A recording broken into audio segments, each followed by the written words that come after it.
presented by Magahiya Music।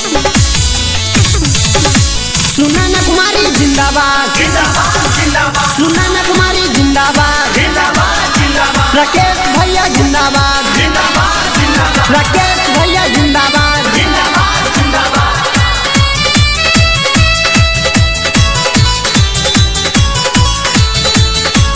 Music by PM Bihari.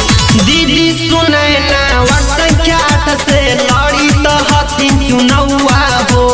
दीदी सुनैना वर्षा से लड़ी तो हथिन चुनौआ हो।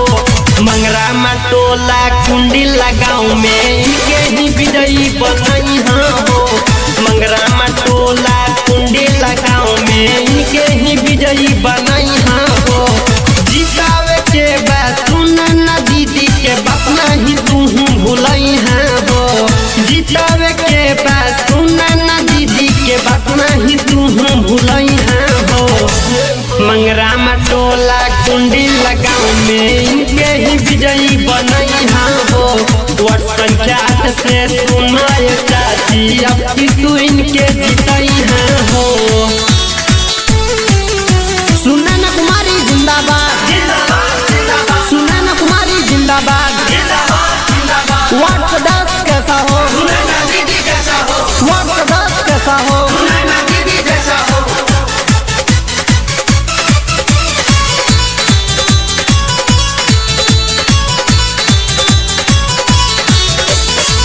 राकेश भैया हथिन बड़ी दिलदार हो। नाली गली बेहतर शिक्षा के करियो पाए हो। राकेश भैया हथिन बड़ी दिलदार हो। नाली गली बेहतर शिक्षा के करियो पाए हो। जितावे के बाद सुनैना दीदी के बात नहीं तू भूलई हो। जितावे के बाद सुनैना दीदी के बात नहीं तू भूलई हो।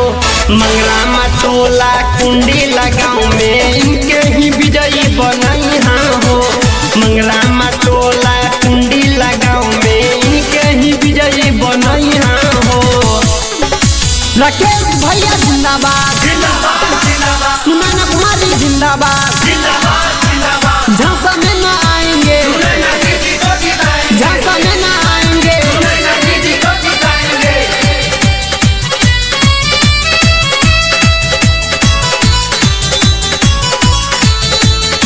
Music by PM Bihari.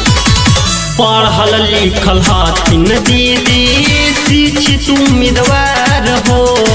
मंगरमा पंचायतवा में करी है विकास हो।